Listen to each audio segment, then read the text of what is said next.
नमस्कार दोस्तों, स्वागत है आपका आपके channel talks on cooking oil by PK पे। तो चलते हैं आज की यूट्यूब वीडियो पे, देखते हैं क्या है मार्केट में नया डेवलपमेंट। तो जैसे कि आप जानते ही हम डिस्कस करते हैं सबसे पहले ग्लोबल ऑयल प्राइसेस क्या हैं, CIF रेट्स क्या आ रहे हैं, स्पॉट प्राइसेस क्या है आज के रेट पे, कंज्यूमर पैक का कॉस्टिंग क्या आ रही है, फिर और import cost on CIF rates क्या आ रहे हैं। अब सबसे पहले हम देखते हैं KLC और सीबॉट में क्या पोजिशन है। तो KLC जैसे हम देख रहे हैं पीछे 1 सितंबर से 8 सितंबर तक रेगुलर गिरी है 4040 से 3939, अब 38, कल 50 पॉइंट डाउन था और आज भी नियर अबाउट 40 पॉइंट डाउन चल रहा है। सीबॉट के अंदर भी रेगुलर मार्केट डाउन में आ रहा है, कल 225 पॉइंट के करीब माइनस था और अभी भी नियर अबाउट 40 पॉइंट माइनस चल रहे हैं। जैसे कल 240 माइनस हुआ तो उसके हिसाब से बेसिस पॉइंट में भी 200 पॉइंट्स का डाउन है। अब हम बात करते हैं कि पीछे से CIF रेट क्या कोडिंग आ रही है। तो ओलिन का रेट 870, CPO 885, डिगम सोया 975, थोड़ा थोड़ा डाउन है और सन ऑयल तो 925 बोल रहे हैं, 915-20 तक भी काम होने को तैयार है। तो सन ऑयल ने काफ़ी ज़्यादा मार्केट को लीड करा हुआ है और काफ़ी ज़्यादा मार्केट को दबाया हुआ है। अब बात करते हैं स्पॉट प्राइसेस क्या है। स्पॉट प्राइसेस बहुत ज़्यादा डाउन हो गए हैं इंडिया के अंदर। मस्टर्ड के अंदर देखें तो 102 रुपये 50 पैसे, सोया रिफाइंड 87 रुपीज़, RBD ओलियन में खाली 50 पैसे ही डाउन है, 82 इसमें काम भी हो गए हैं और ये 87 में भी अभी लिवाल नज़र नहीं आ रहा है सोयाबीन में। और सनफ्लावर के अंदर 87.5 बोल रहे हैं, लेकिन 87 तक भी वो पार्टी सेल करने के लिए तैयार है। कॉटन 86.5, लोकल ऑयल भी मार्केट टूटा हुआ है। गुजरात के अंदर मैं आपको जैसे बता रहा हूँ ग्राउंड नट के अंदर अभी नई फसल आ रही है, तो आगे पीछे के सौदे कई रेट्स में हो रहे हैं। रेडी में माल 170-78 भी मिल रहा है और आगे का 170 तक भी काम हो रहे हैं। राइस ब्रांड 88.5 है और मस्टर्ड के अंदर जैसे हम कल नेफेड की सेल आई है कि वो 18 से माल देंगे, तो उसका प्रेशर मार्केट पे रेगुलर देखा जा रहा है। तो कल भी 75 रुपये डाउन हुए और आज भी 75 डाउन है। इस पे बिकवाल बना हुआ है, अभी लिवाल की पोजीशन नहीं है। और गंगानगर की बात करें तो वहाँ 5650 जैसी कोडिंग हो रही है। तो मस्टर्ड के अंदर अगर हम बात करें पिछले 3-4 दिन में, तो 5 रुपये किलो का डाउन नेफेड की न्यूज़ के बाद आ चुका है। अब बात करते हैं कि इंपोर्ट कॉस्ट क्या आ रही है आज की पोजीशन पे। तो पामोलिन हमारा जो 82 बिक रहा है वो 83.30 पड़ रहा है, तो नियर अबाउट वो पोजीशन के नियर अबाउट हमारा ये अपना ओलिन जो है 83 बिक रहा है, 82 रुपीज़ बिक रहा है, 84.3 पड़ रहा है। और पाम ऑयल का जो हमारा रेट आ रहा है वो 83.3 पड़ रहा है, तो ज़्यादा अब गैप नहीं रह गया है। इसके अंदर हम CPO की बात करें तो अगर हम $10-20 काम हुए तो हमारे 82 के हिसाब से आ सकता है। सोयाबीन की बात करें तो अभी ये 90.3 पड़ रहा है $975 से, अगर हम $940 नियर अबाउट, अभी भी हमारा $33 का डिफरेंस है जो आज मार्केट के प्राइस चल रहे हैं उस हिसाब से। ओलिन का भी ऐसे ही हमारा पोजीशन जो आ रहा है 82 आने के लिए 842 चाहिए, जबकि हमारा चल रहा है 870, तो नियर अबाउट $30 का इसमें भी डिफरेंस है। तो लेकिन CPO पाम की वजह से इस वक्त थोड़ा सा पैरिटी के अंदर आया हुआ है। सन ऑयल भी हमारा नियर अबाउट 920 के आसपास में पैरिटी में आज के मार्केट के हिसाब से आ जाएगा। तो इसने ही इस वक्त मार्केट में लीड लिया हुआ है और यही मार्केट को सबसे ज़्यादा गिरा रहा है और मार्केट के पैरिटी पे आ भी रहा है। अब बात करते हैं कि हमारे कंज्यूमर पैक के रेट्स क्या बैठेंगे पामोलिन के हिसाब से और ये मस्टर्ड के हिसाब से। तो 15 kg टीन का रेट 1485 आ रहा है, पामोलिन का 1564 आ रहा है, सोया रिफाइंड का 1781 आएगा, मस्टर्ड का। ये दिल्ली यूपी हरियाणा के रेट रहेंगे। 15 लीटर टीन, 1 लीटर पाउच, 870 ग्राम पाउच का आप रेट यहाँ से देख सकते हैं। और लीटर बॉटल का ये 870 ग्राम का रेट देने का मेरा रेट ये है कि आप थोड़ा सा सतर्क रहें। 850 ले रहे हैं, 820 ले रहे हैं, क्योंकि अब काफ़ी ज़्यादा वेराइटी में, जैसे आपको बार बार वीडियो में बता रहा हूँ, काफ़ी रेट्स आ रहे हैं। तो उनको हमको देख कर लेना है कि हम कौन सा 1 लीटर का ले रहे हैं या ग्राम्स के हिसाब से माल खरीद रहे हैं। दूसरी पोजीशन क्या है कि हमारा इसके अंदर 30 रुपीज़ का मार्जिन और डिपो एक्सपेंसेस शामिल रहते हैं। ये रेट हमारे, अगर हम राजस्थान में बात करें 15 और गुजरात में 25 रुपये कम रेट में रहेंगे। अब बात करते हैं हमारा CPO की कैलकुलेशंस क्या पोजीशन आ रही है। अगर हमारा अभी हमारा रिंगिट नियर 3780 चल रहा है, जो हमारा 7 दिन पहले 4040 था, तब हमारी कॉस्टिंग 92 आ रही थी। तब मैंने कहा था कि मार्केट बिल्कुल जो हमारी 3600 के हिसाब से यहाँ पे नियर अबाउट 440 पॉइंट्स का गैप चल रहा है। तो अब वो गैप जो है नियर अबाउट 280 पॉइंट का अभी भी चल रहा है, क्योंकि उस हिसाब से मार्केट यहाँ टूटे जा रही है। अगर ये 3475 आए तो ये 82 आएगा और यहाँ पे अभी 87.7 की कॉस्टिंग आ रही है अगर हम रिंगिट की बात करें। लेकिन ये रिंगिट हमारा फ्यूचर का है, नवंबर का। अगर हम इसकी रिंगिट हम देखते हैं अभी सितंबर और अक्टूबर की, तो वो 3700 के करीब आएगी। तो ये चार्ट मेरा दिखाने का पर्पज़ ये होता है कि हम कैसे रिंगिट से इसको कन्वर्ट करके इन रेट्स को लाते हैं। यही पोजीशन हमारी जो बेसिस पॉइंट को कैलकुलेशन की है, मैं आपको जो बता रहा हूँ, सीबॉट अब हमारा 6.80 कोट कर रहा है, जबकि ब्राज़ील का हमारा जो पोजीशन आ रही है वो साहब 2100 हम बोल रहे हैं इसका कि 2100 बेसिस पॉइंट कम है। अगर 2250 करेंगे तब भी 88-20 का रेट आएगा 39 के हिसाब से। तो अब आप इस चीज़ को समझ सकते हैं कि हमारे को माल तो मिल रहा है 39 सेंट्स के हिसाब से, और सीबॉट क्रूड हो रहा है 6180 रुपये। तो इसका कोई ये जैसे अगर 5 पॉइंट वहाँ पे गिरते हैं हमारे सेंट के अंदर, 5 सेंट गिरते हैं, तो यहाँ पे खाली 50 पैसे का ही फ़र्क पड़ता है। तो इस वक्त जो सीबॉट है वो किसी भी तरह से मतलब ब्राज़ील के या अर्जेंटीना मार्केट को इफ़ेक्ट नहीं कर पा रहा। बस खाली ये है कि जब यहाँ 5 बढ़ते हैं या 50 पैसे बढ़े या 1 रुपये बढ़ जाता है, यहाँ पर 5 रुपये गिरते हैं तो 1 रुपये बढ़ जाता है, तो ये बिल्कुल इस वक्त मार्केट को जस्टिफाई करने की पोजीशन में नहीं है।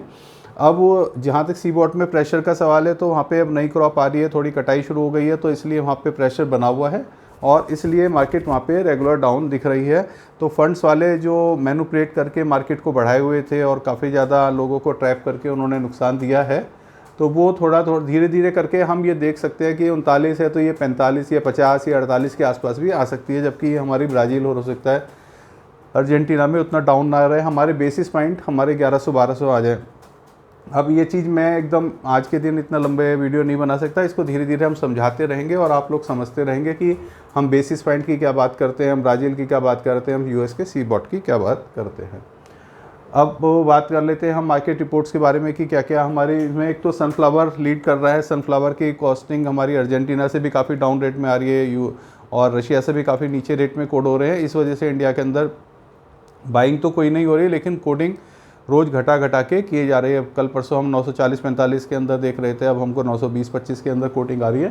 तो सनफ्लावर ने ही सोयाबीन के मार्केट को मैं कई बार जैसे आपको बता चुका हूँ कि दबा रखा है, और उसी की वजह से मार्केट में काफ़ी दबाव बना हुआ है। मस्टर्ड हमारा के बारे में मैं बताया तो कि नेफेड का ने जैसे अनाउंसमेंट करी है और फिर इंटरनेशनल मार्केट सारा डाउन हुआ है, तो उसकी वजह से मस्टर्ड पे भी प्रेशर है और पीछे हम 2-3 दिन के अंदर 5 रुपये के करीब डाउन आ चुका है।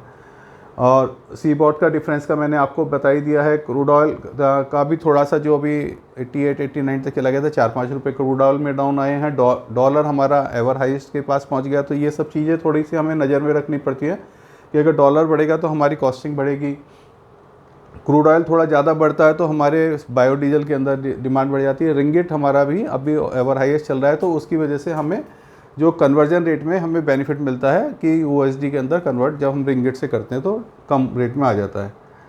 अब एक हमारा जो तेज़ी का पॉइंट है, रिटेल लेवल हमारा बिल्कुल खाली होता जा रहा है। जैसे जैसे मार्केट डाउन आती है तो और लोग बाइंग से हट जाते हैं और जो मार्केट में रेगुलर बाइंग है वो भी नहीं हो पाती है।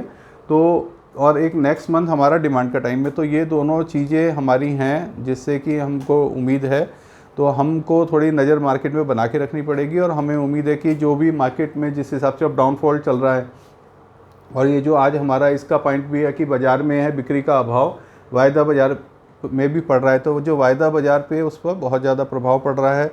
आपने देखा सीबॉट भी काफ़ी टूटा है, हमने देखा केएलसी भी काफ़ी ज़्यादा टूटी है, और केएलसी टूटी भी है और रुक भी नहीं पा रही है, और रेगुलर मार्केट में डाउनफॉल बना हुआ है। तो जब 4040 थी तब मैंने बोला था कि अगर आज जैसे मार्केट के अंदर 8-8 रुपये किलो का गैप चल रहा है, तो कोई बड़ा ग्रुप है तो 4040 में आज केएलसी बेच दे और अपने माल को यहाँ पे इंडिया के अंदर ख़रीद ले। तो वही पोजीशन है कि इंडिया के अंदर तो रेट्स नहीं गिरे हैं, लेकिन हमारे केएलसी के रेट्स बहुत ज़्यादा गिर गए हैं। तो ऐसी सिचुएशन में जब ज़्यादा केएलसी मार्केट से जो होता है कि रेगुलर मार्केट, एक होता है फिजिकल मार्केट, होता है कि वायदा मार्केट। जब वायदा मार्केट बहुत ज़्यादा बढ़ जाता है तो फिजिकल मार्केट में लोग फिजिकल माल खरीद के वायदा सेल करते हैं, तभी हमारे ऊपर वायदा पे सेलिंग आती है।